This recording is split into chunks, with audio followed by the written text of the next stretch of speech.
What we're trying to build is like there is no strep test out there. So strep is our beachhead test for a reason. It because it is a diagnostic that exactly as you say, it straddles both the biotech space that we're working in. It also is also very much is a consumer play. I've lived across these two for a number of years now. I helped start and build eMed and exit out of eMed, but built that into a multi-billion-dollar company, bringing tests like this that was for COVID into the consumer initiated healthcare space, and then moved on to hims and hers for other things. And so I think what we're doing is I attempted to identify, and I think successfully have identified a particular use case that nobody else is tackling for various reasons. Um, and that successfully gives us a moat from a technological perspective. The approach that we're actually taking from a technology perspective is providing us a moat, but specifically it's providing us a moat in the consumer health ecosystem, in the home-based ecosystem. Of course, we've had strep tests in clinics and physicians' offices for a long time. Those aren't going away. What we are doing is we're designing a test that the FDA will approve for home use. And that's because it's based with saliva. There's a number of features. It has the right characteristics where the tests that are available right now do not have those characteristics. So we very intentionally kind of fuse these two to say, look, we're building this. It's going to be for home use. It has its moat specifically for that. And that is a very large TAM, and we can go after it. And there's nobody else that's really even attempting to enter the space for reasons that I think are kind of ridiculous. We know that some of the larger companies have been very interested, and they're kind of just waiting for us. They're waiting to see where things go. We've had outreach from the large diagnostic manufacturers to understand sort of where we're at in our development phase. So we know that the kind of quote more sophisticated players are surely recognizing that in the wake of COVID, that home strep testing is going to be a large area of interest to consumers and a large market. But I would say that the device and diagnostic companies that have been traditionally in place since pre-COVID and then during have continued down this path of just going after viral respiratory infections, which we see as a much more limited market. Or I would say not more limited, but it's a market that is tired and also very competitive. And so we have taken a very different approach, much to my chagrin in a way. But good from a investor perspective. I would say the agency on the devices and diagnostic side hasn't actually changed very much. It's the one center that hasn't had any turnover at the top. I don't really anticipate it will for a lot of reasons. But that creates, from if I were an investor, that would create some stability in my thinking. Like, okay, there's not going to be any major changes.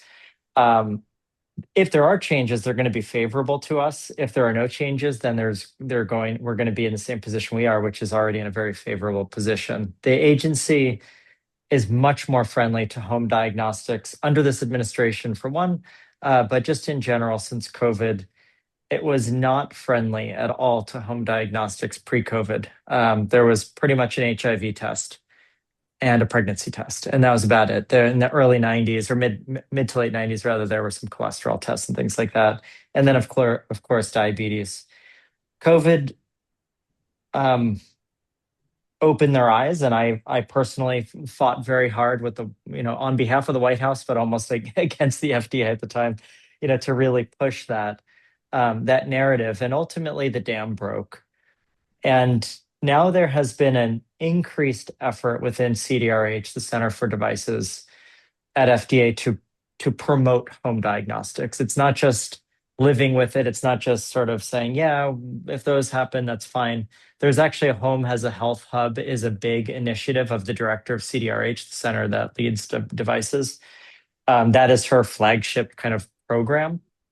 It's supported across all sides of the spectrum. It's hated by none and loved by all. And so the problem with it is they haven't had enough companies come through it. There's not been enough successes out of it. So we're actually on a very friendly side of that. I personally have very, very good relations with CDRH and with the agency. I have been there for various reasons on behalf of both us and other companies many times over the last few years. And including around strep throat in particular.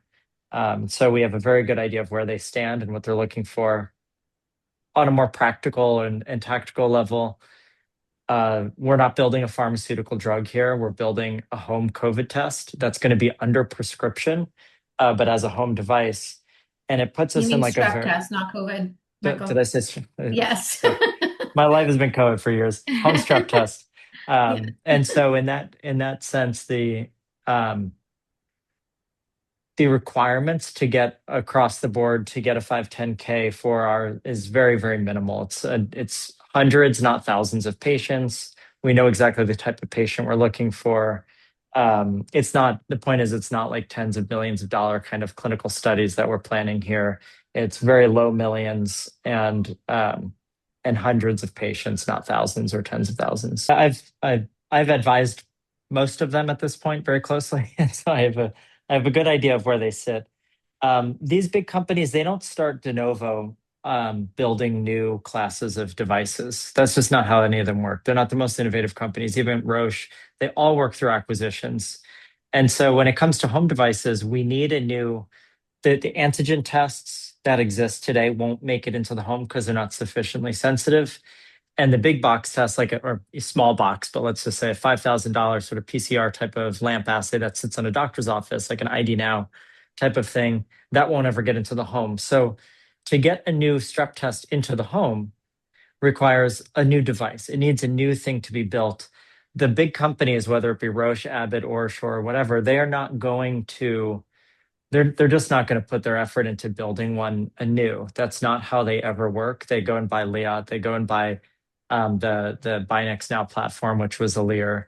They acquire, and so they haven't. They're not thinking of building it. In my view, I don't anticipate that any one of them is thinking of building a strep test. Not because they don't want a strep test, but because there hasn't been one, nor a platform technology to bring it to market. If Q Health was still existing, if Lucira was still existing, if these companies that for very good reasons went under during the pandemic, all good reasons in the sense that we have looked at those and studied them and have chosen the opposite direction.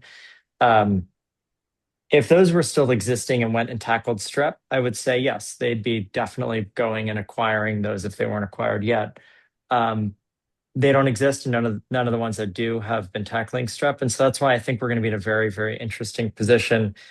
That the moment we start getting a product through the agency, I think it's going to be our decision whether we want to go and exit to one of those big guys or really take it further. I think that they will be interested in our. I mean, we're barely into our journey, and Abbott, I think we can say this. Like Abbott has already, had reached Roche. out to us, and yeah, and Roche have both independently come to us to really explore. And when you start to see that, you know that their antennas are up and they're going to be looking. And as we get further and further and further through the agency and through the FDA process, I know very well that they will be, honing in and trying to figure out where things are sitting with us.